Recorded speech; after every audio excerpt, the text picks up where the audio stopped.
vamos a hablar acerca del matrimonio cristiano. Y conversando aquí fuera de cámaras con alguien a quien usted aprecia y seguramente es muy edificado con él, me dice, ya gracias a Dios, 11 años de casados.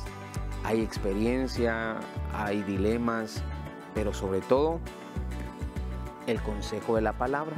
Y hoy me encuentro bien acompañado, al lado del licenciado Luis Fernando Solares, pastor general de la Iglesia de Jesucristo, la Familia de Dios. Buenos días, pastor, qué gusto saludarle. Es un gusto estar con vos y con toda la audiencia que está en sintonía de Canal 27. Es un privilegio poder compartir con todos y cada uno de ustedes. Gracias, pastor. Vamos a hablar de un tema un tanto delicado, situaciones adversas, complejas, preguntas que uno se hace o pensamientos también que vienen, ¿verdad, pastor? ¿Por qué me casé? Y no entiendo, es complejo esto. Y a veces es difícil, ¿verdad? Y con lo que yo quisiera empezar a platicar con usted, pastor, es qué vínculo hay entre la creación y el matrimonio, ¿verdad? Porque hombre, mujer, creados de la tierra, y de pronto nos unimos, dos culturas diferentes, pero tanto que hablar de ese tema, y pues quisiéramos que usted nos abordara ese tema. Claro, existe una confusión extrema en lo que es el subjetivismo y también el relativismo del posmodernismo en el que vivimos. Hay cabida para tantas verdades como habitantes tenga el mundo, y hay cabida para tantas deidades como habitantes tenga el mundo. Y cuando hablamos de este posmodernismo que no da una verdad absoluta en ningún ámbito, tenemos que volver a las bases, y hay algo que es nuestro cimiento como cristianos que somos, y esta es la palabra de Dios. Cuando estudiamos teología, hay una ley de la primera mención, es decir, siempre se rastrea en las Sagradas Escrituras en donde se habla por primera vez de cierto tema. Y cuando hablamos del matrimonio, el rastreo se va hacia el inicio y se va hacia el entendimiento de que el matrimonio es una ordenanza de la creación. Es decir, Dios diseñó su creación en torno al matrimonio.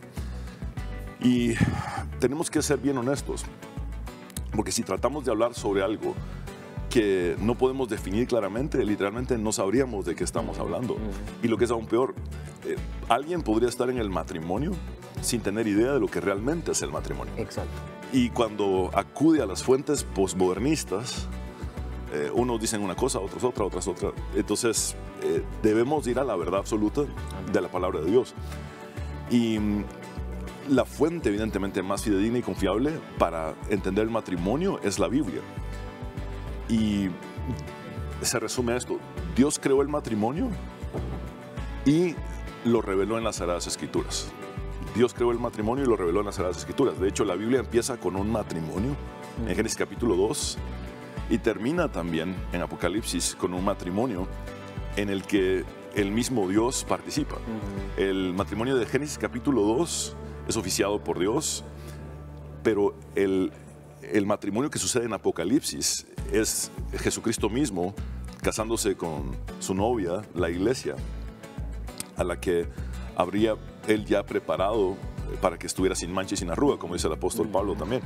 Entonces, vemos que el diseño del matrimonio es tan santo, tan sagrado, que Dios mismo se va a casar con su iglesia. Entonces, en ese entendimiento, debemos acudir a la palabra de Dios para comprender que este matrimonio es una ordenanza de la creación. Y voy a leer un texto en Génesis capítulo 1, versículos 27-28. Aquí estamos al inicio de la Biblia.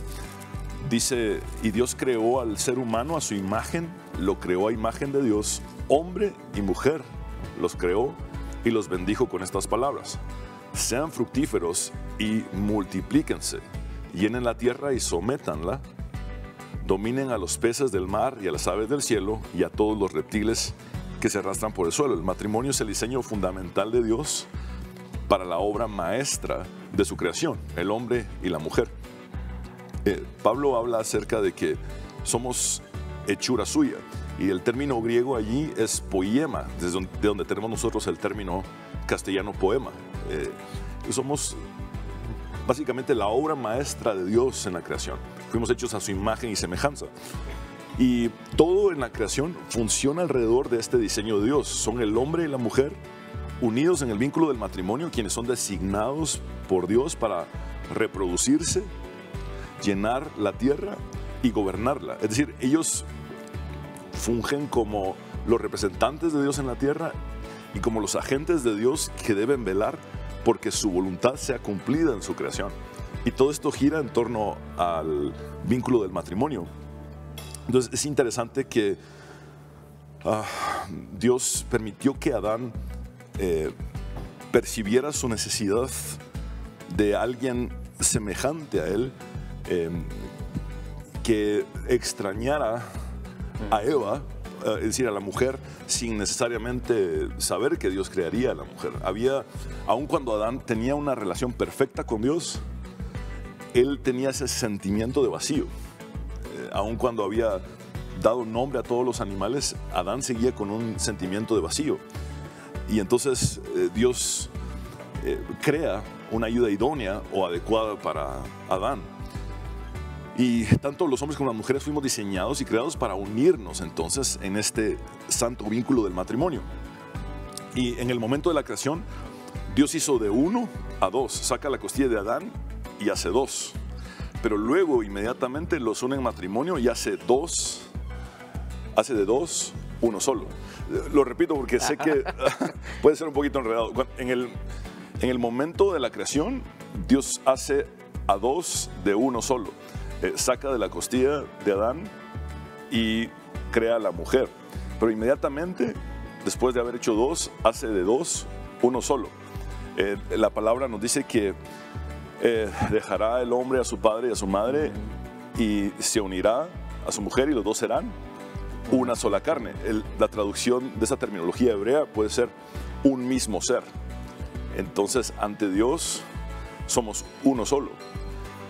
Y en un debate que Jesús tuvo con los fariseos acerca del divorcio, los fariseos estaban hablando acerca de cómo Moisés les permitió dar carta de divorcio, pero esto fue hasta Deuteronomio. Si rastreamos los primeros 4 libros del Pentateuco, no hablan acerca del divorcio.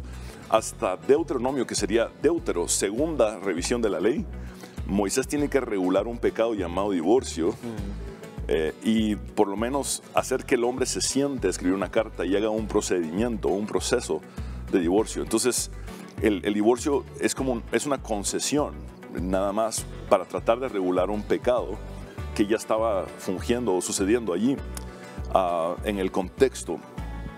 Pero en ese debate que tiene Jesús con los fariseos, había una regla rabínica y era que quien citara las escrituras más hacia atrás podía ganar el debate. Es decir, ellos citan Deuteronomio y dicen Moisés nos dio permiso de divorciarnos, pero Jesús viene y cita la creación y dice, más al principio no fue así. Por la dureza de vuestro corazón, Moisés os permitió dar carta de divorcio, mas al principio no fue así.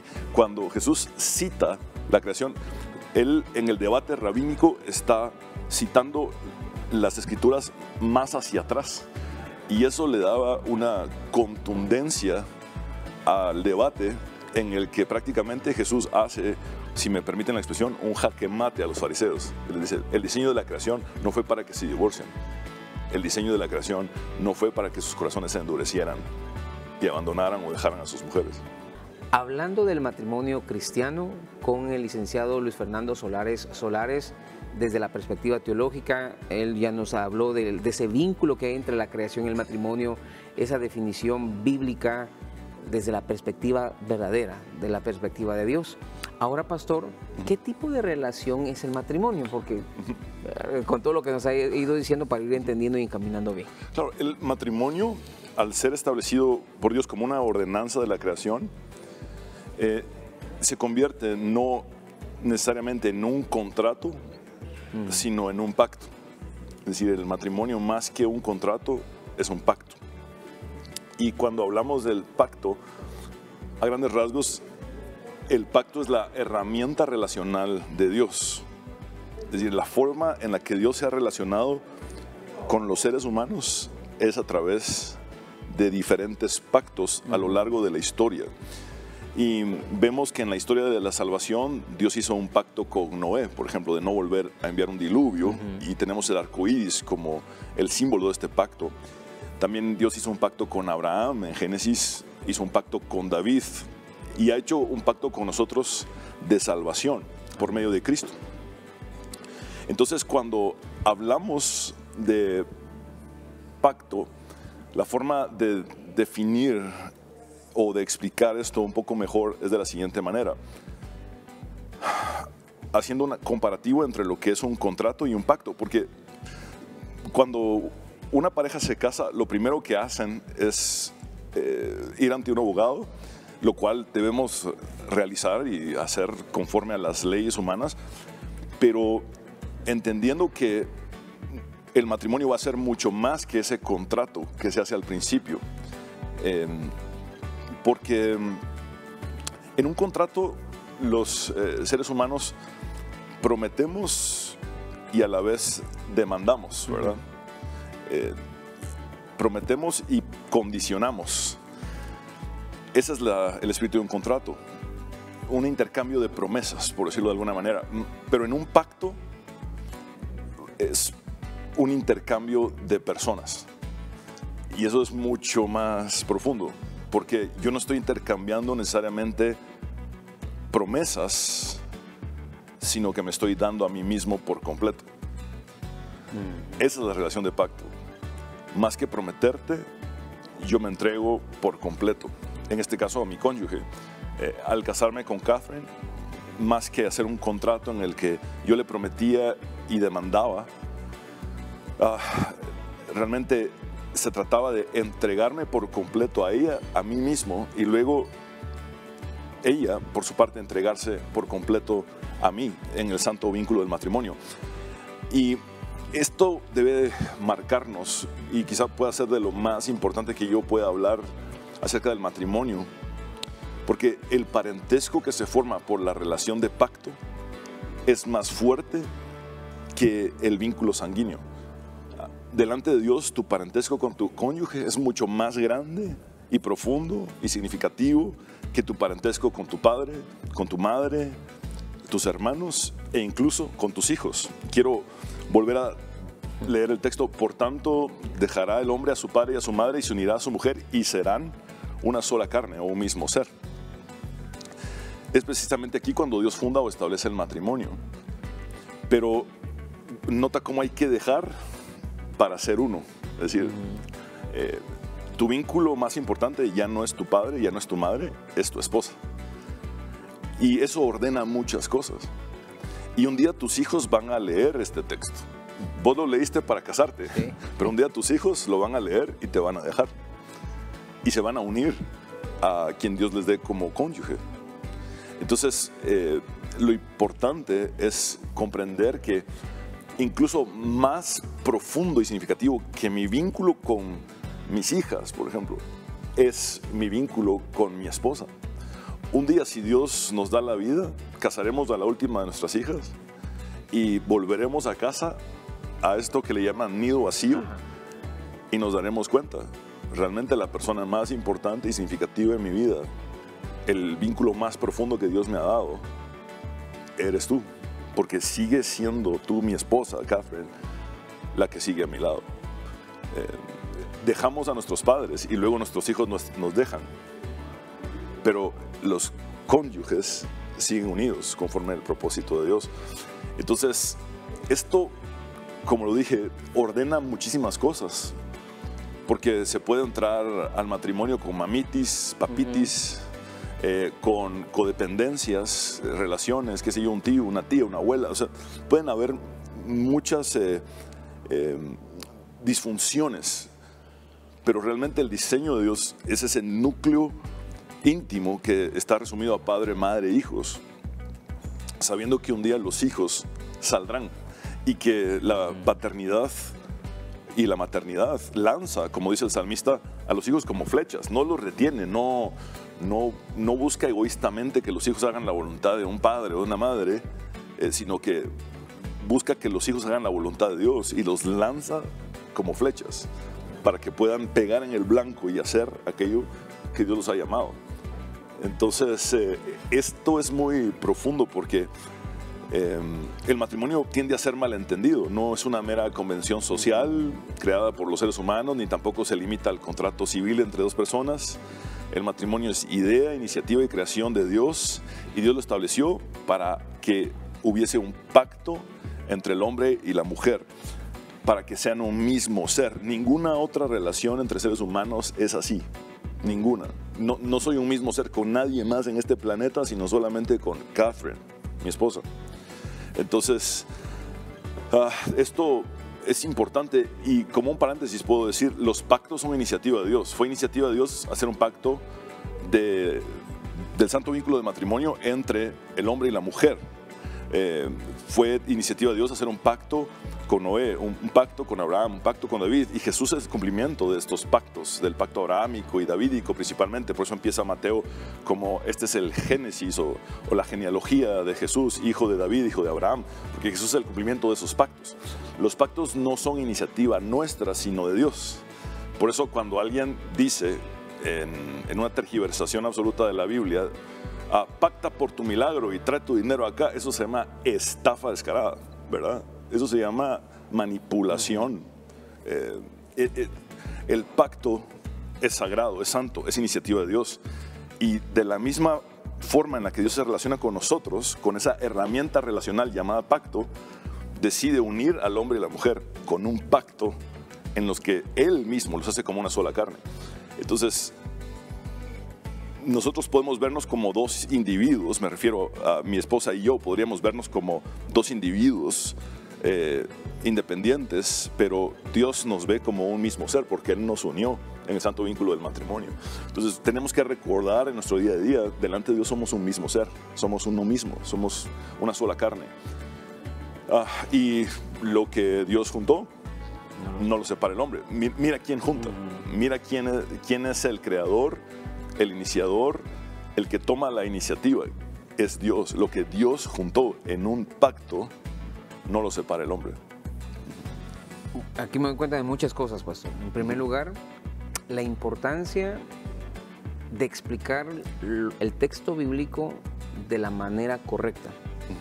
Lo importante de yo escuchar la palabra bien predicada. Lo importante de estar recordando, según la palabra, lo que es el verdadero matrimonio. Así. Cuando yo logro entender esto, mis amados hermanos, yo entiendo que no es la influencia de un papá, de un tío, que me diga cómo yo debo de tratar a mi esposa. No es la influencia de mamá que le diga a la mujer cómo debe tratar a su esposo, sino que es la influencia de la palabra de Dios. Porque muchas veces entramos con las influencias de la tía, del abuelito, y pensamos que el matrimonio va a ser como ellos lo vivieron, pero no es como la palabra del Señor nos lo dice. Estoy aprendiendo mucho, yo creo que usted también, es la entrega de dos personas, me entrego totalmente. Eso es amor, hermanos amados, eso es el matrimonio, no es algo parcial. ¿Lo ves, por ejemplo?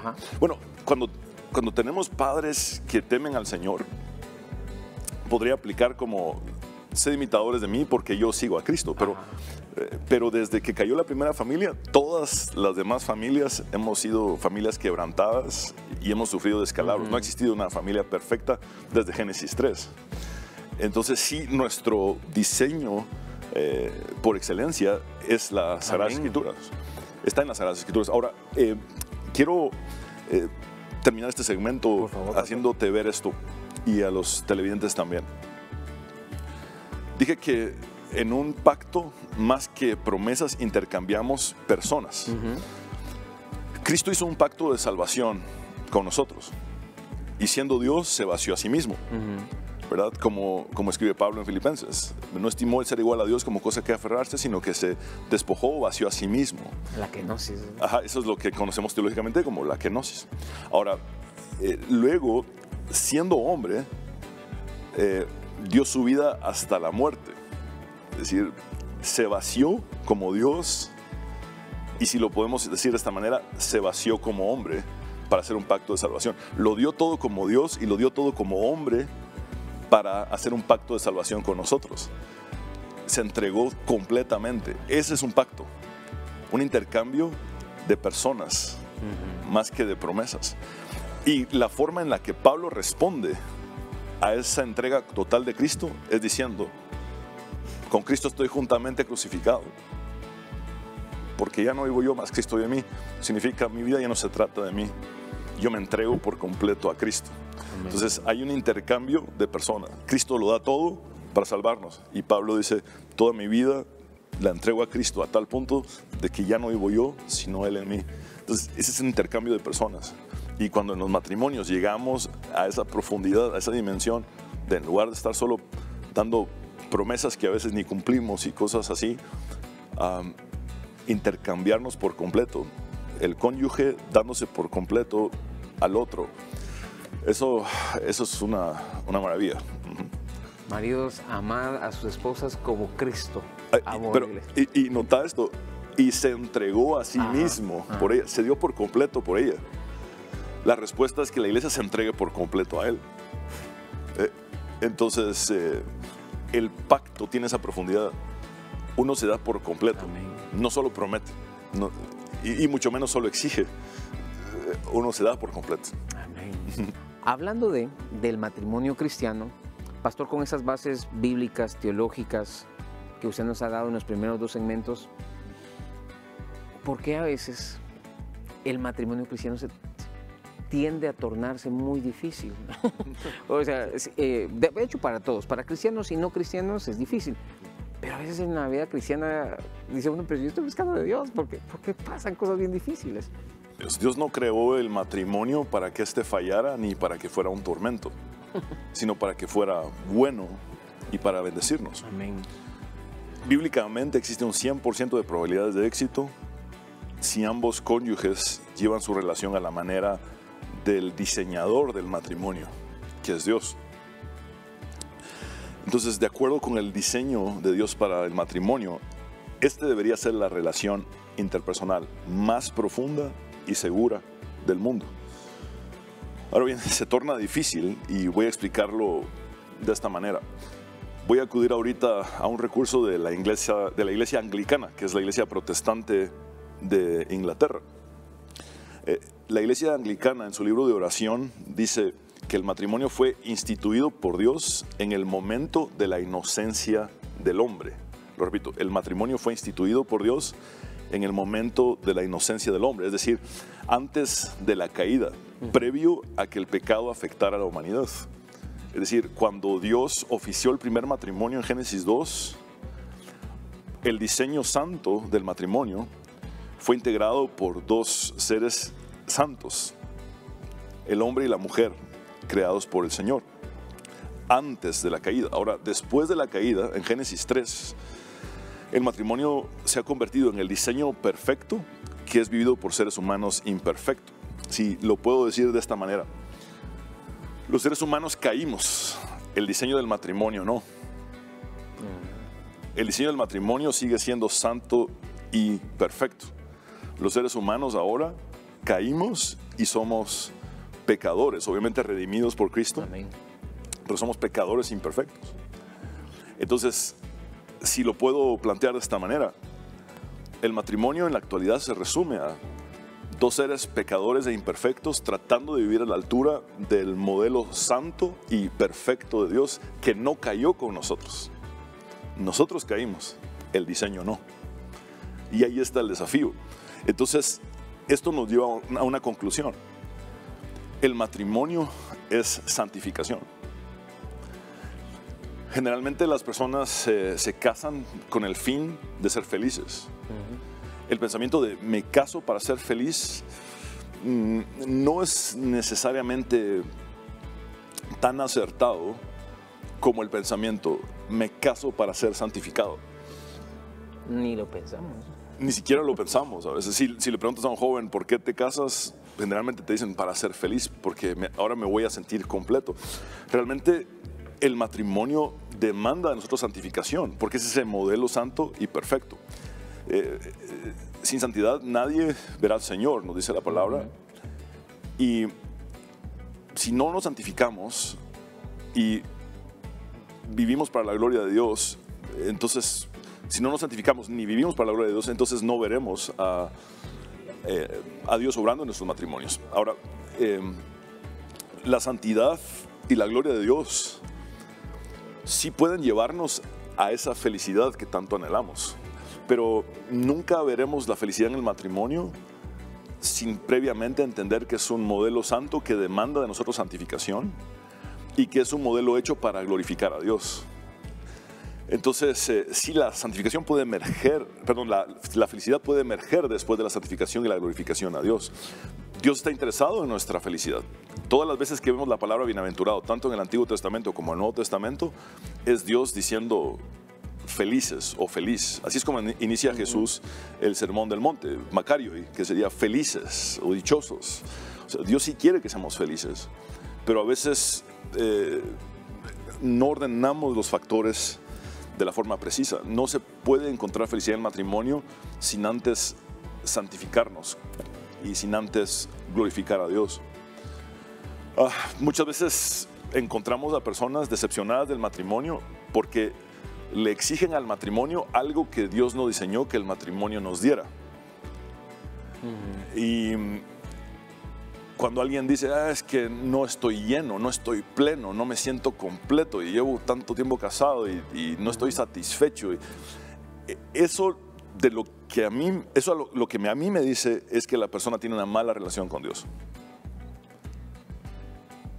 Y que por su mala relación con Dios, por consiguiente, tiene una mala relación con su esposa. Porque nuestra llenura, nuestra plenitud, nuestra completitud provienen directamente de nuestra relación con Dios. En el momento en que yo le empiezo a exigir a mi cónyuge algo que solamente Dios me puede dar, entonces caigo en el pecado de idolatría. Pongo a mi cónyuge en el lugar de Dios. Eso es idolatría. No debo de hacer un ídolo de mi matrimonio, tampoco debo hacer un ídolo de mi cónyuge. Debo tener una relación con Dios en la que mi llenura y satisfacción y plenitud vengan de Dios, y luego entonces buscar la santidad en mi matrimonio, vivir en mi matrimonio para la gloria de Dios, y luego ver cómo emerge la felicidad, la dicha de esto como el resultado que Dios nos da en su bendición, ¿verdad? Pero yo sí le diría a las personas que nos están viendo que sienten que están decepcionadas y que no están plenas, ni llenas, ni satisfechas, yo les diría, revisen su relación con Dios, primeramente. Porque sea cual sea nuestra situación, casados, viudos, solteros, divorciados, sea cual sea nuestra situación, nuestra satisfacción, plenitud y completitud provienen de Dios. Pastor, con todo esto que me está diciendo, me surge una pregunta. Bueno, yo estoy buscando de Dios, tengo una buena relación con Dios, mi esposa de la misma manera, y de repente nos molestamos.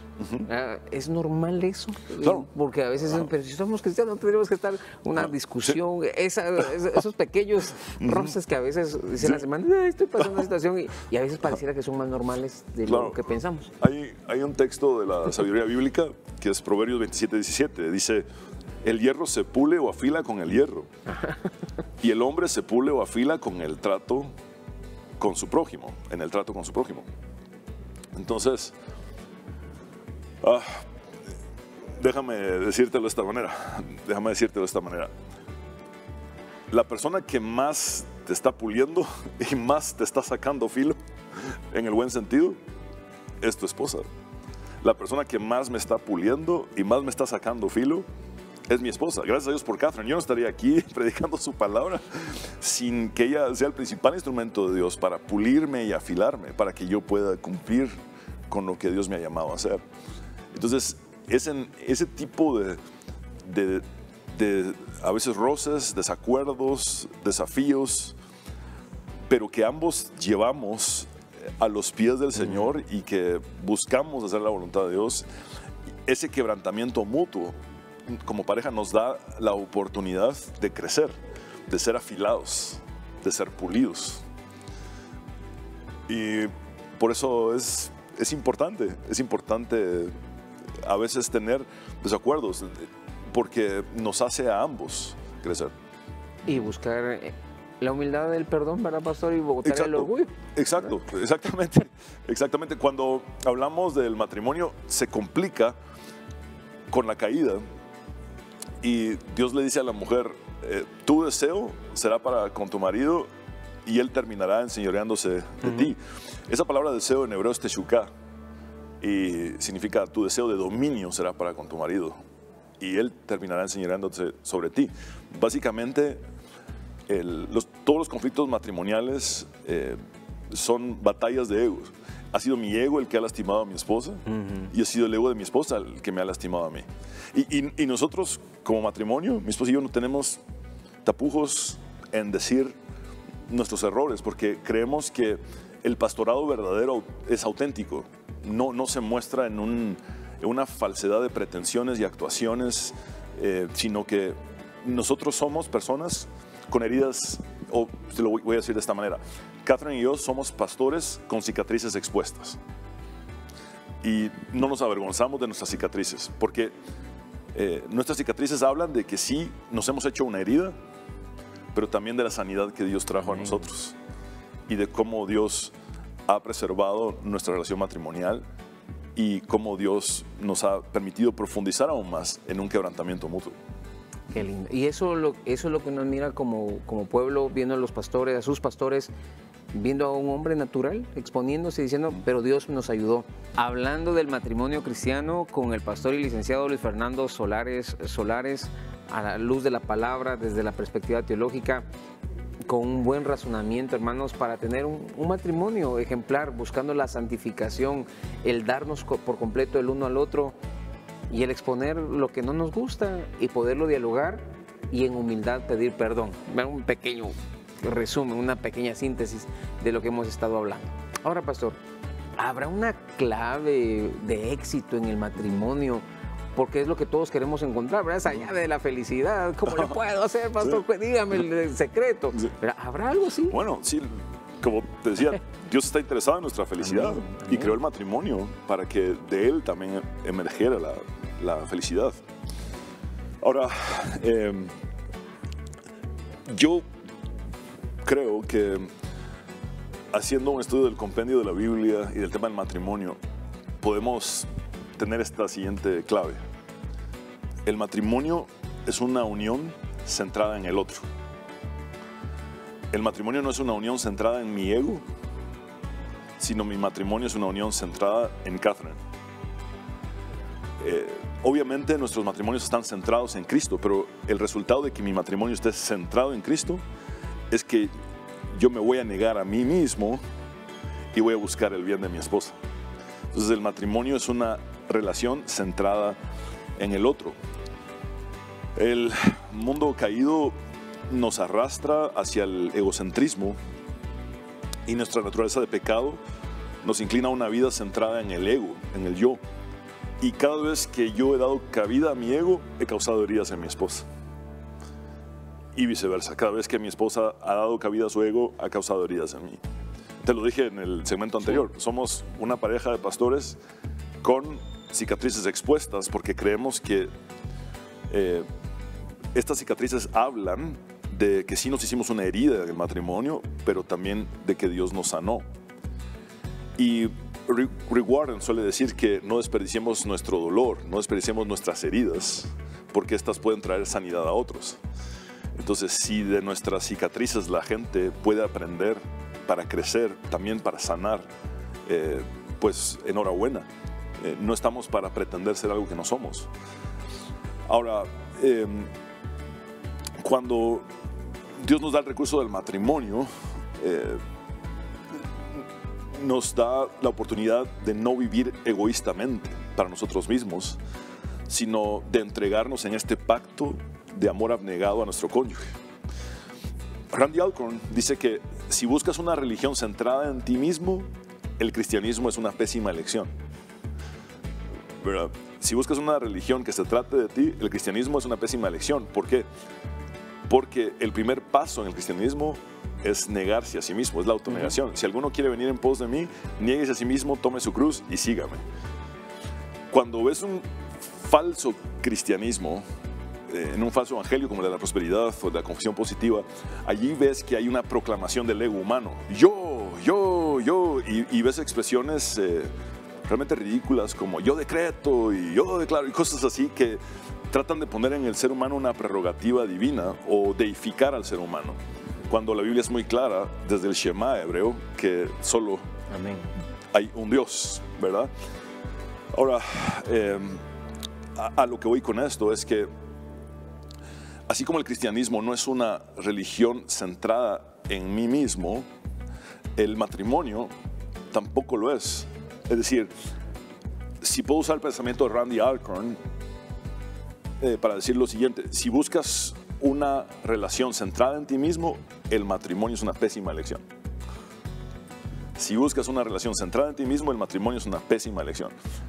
Porque el matrimonio no se trata de tu ego, sino de darte por completo en una relación de pacto a tu cónyuge. Y cuando ambos cónyuges piensan de esta manera y se dan por completo el uno al otro y se centran en el otro, ambos, eso es el paraíso en la tierra. Eso es lo más cercano que tenemos al Edén en el matrimonio, para vivir esa relación conforme al diseño de Dios. Entonces, Pablo, por ejemplo, dice: ninguno debe buscar su propio bien, sino el bien del otro. Entonces, en mi matrimonio estoy para buscar el bien de mi esposa. Jimmy Evans, quien es un referente de matrimonios a nivel mundial, dice: el mejor matrimonio del mundo es el de dos siervos enamorados, y el peor matrimonio del mundo es el de dos amos enamorados. El mejor matrimonio del mundo es el de dos siervos enamorados, el peor matrimonio del mundo es el de dos amos enamorados. Si entiendo que mi matrimonio se trata de servirle a mi esposa, en lugar de estar exigiendo, demandando, cambia todo. Y yo tengo un termostato, tengo un radar. En el momento en el que creo que me merezco algo que no se me está dando, ya sé que estoy mal. En el momento en el que creo que merezco algo que no se me está dando en mi matrimonio, ya sé que estoy mal, porque de entrada no me merecía nada. Me merecía el infierno. Y Cristo me dio salvación. Entonces entré al matrimonio no para exigir que se me diera, no para demandar que se me diera, no para poner un estándar de lo que yo me merezco, sino para darme por completo por Catherine y para servirle a Catherine. Ese es el diseño de Dios. Cuando Catherine también, como una mujer de Dios, decide vivir ese matrimonio, los círculos alienantes se van simplemente acabando y empieza una relación conforme al corazón de Dios. Amén. Cuando ambos doblegamos el ego y vivimos el uno para el otro. Ese es el matrimonio que Dios muestra en la palabra. Y Pedro dice en su primera carta: sobre todo, ámense los unos a los otros profundamente, porque el amor cubre multitud de pecados. Cuando decimos que amamos, puede significar mucho y poco. Yo puedo decir: amo la pizza, amo el chocolate, puedo decir: amo a mi perra, pero puedo decir: amo a Dios, y puedo decir: amo a mi esposa. En el griego sí podemos encontrar diferentes tipos de amor. Por ejemplo, tenemos un tipo de amor en el griego que no está en la Biblia, que es el eros. Es realmente un amor que no corresponde al espíritu de la Biblia, que es un amor, entre comillas, erótico, ¿verdad?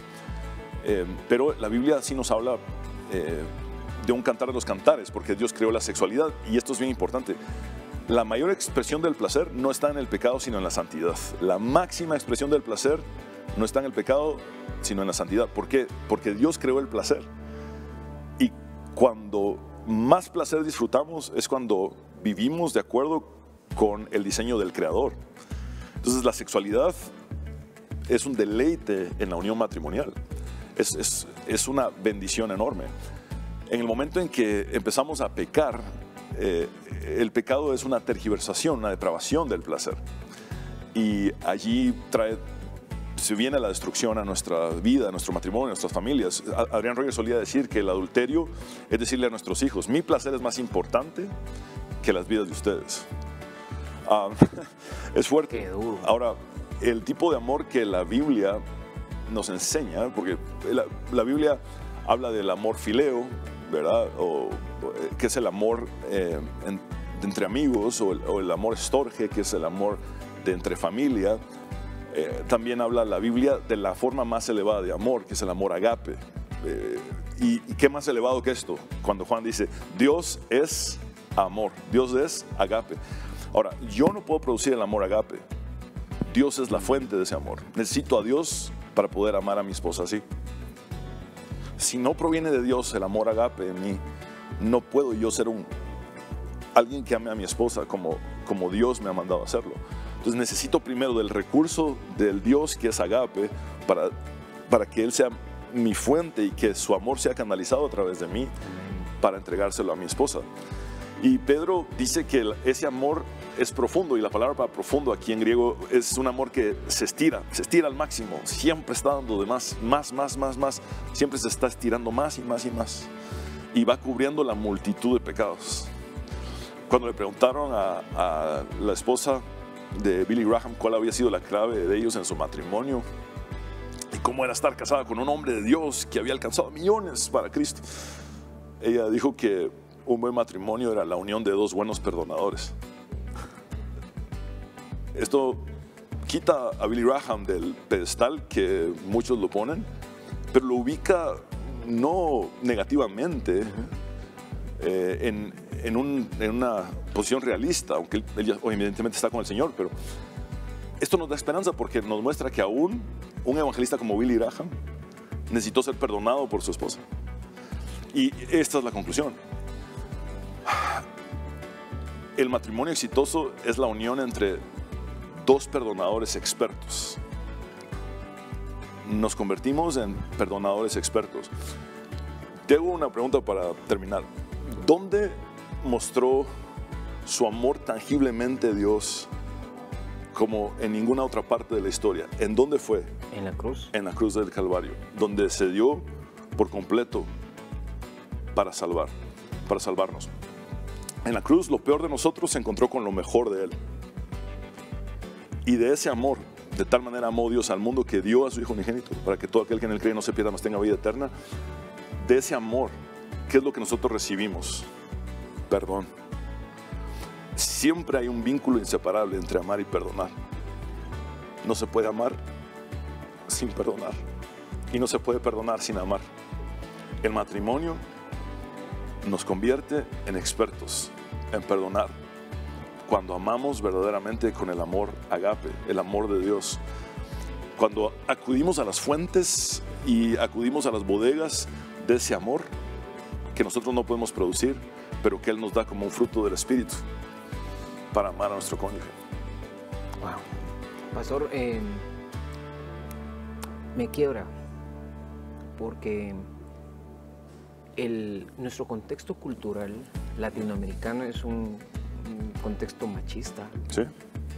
feminista, de que yo no me voy a dejar, de que ella no me va a mandar a mí.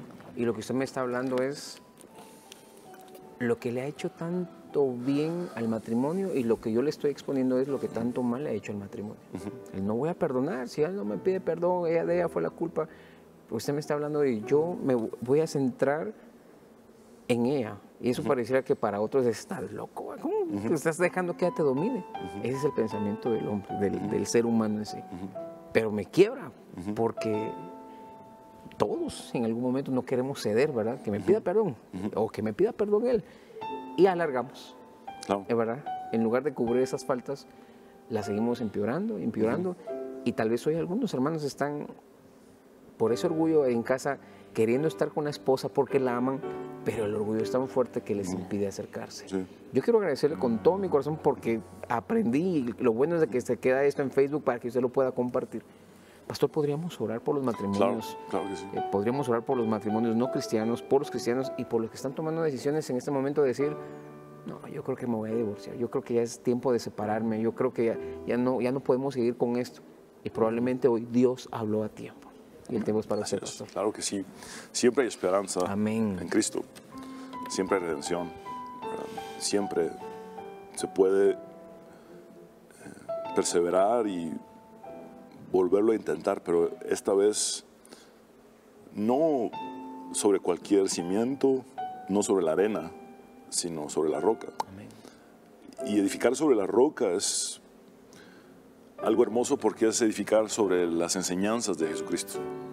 Él lo dice al final del Sermón del Monte, él dice que el que hace sus palabras, el que pone en práctica lo que él ha enseñado, edifica sobre la roca. Y curiosamente, ambas casas que él expone al final del Sermón del Monte, una construida sobre la arena y una construida sobre la roca, reciben los mismos golpes y embates. Una cae y la otra se sostiene. Yo no estoy pretendiendo no tener desafíos en mi matrimonio, no tener diferencias con mi esposa, en lo absoluto. Simplemente estoy diciendo, decidimos edificar sobre la roca. Y cuando somos golpeados, seguimos de pie, seguimos unidos, seguimos juntos. Y la gloria siempre es de Dios, no es mérito nuestro. Entonces, yo quiero invitarles a tomar ese paso de saber que Dios puede solucionar. Lo digo de esta manera, Dios puede desenredar lo que has pasado enredando toda una vida. Y la vida cristiana al final puede resumirse a un cúmulo de nuevos comienzos. Quizá lo que necesitas es un borrón y cuenta nueva en tu matrimonio, es decir, dejar el pasado atrás y seguir hacia adelante a lo que Cristo tiene para ti. El olvido, según Pablo, cuando dice, olvidando ciertamente lo que queda atrás, prosigo hacia la meta, el olvido es un estilo de vida.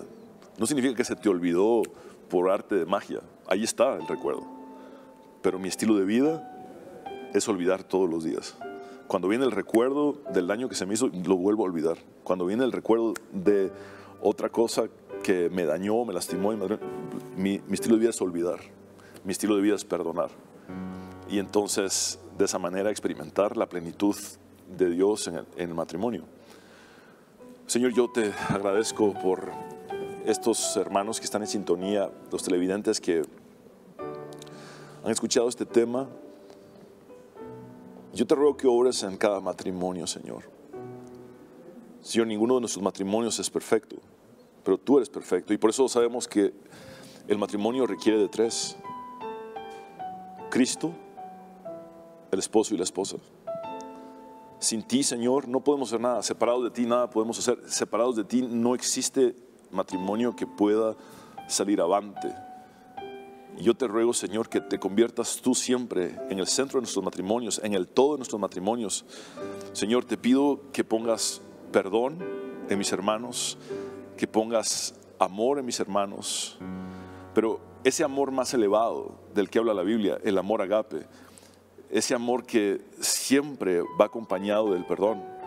Yo te ruego que puedas traer restauración a ellos, Señor, redímelos, que las heridas tan profundas que se han ocasionado el uno al otro puedan ser sanadas por ti, para luego ellos ser instrumentos en tus manos para dar esperanza y sanidad a otros. Bendice, Señor, a los matrimonios, y te ruego que los matrimonios cristianos podamos ser matrimonios excelentes, conforme a tu corazón, que podamos ser matrimonios que seamos sal y luz, como tú lo dijiste en el Sermón del Monte, Señor. Ese es mi ruego. Trae, Señor, esperanza donde no la hay, trae fuerzas donde no hay fuerzas. Gracias por tu obra, Señor, en cada uno de nosotros. Oramos en el nombre del Padre, del Hijo y del Espíritu Santo, el único nombre bajo el cielo dado a los hombres en el cual podemos ser salvos. Tu nombre, Jesús. Amén y amén. Amén. Amén.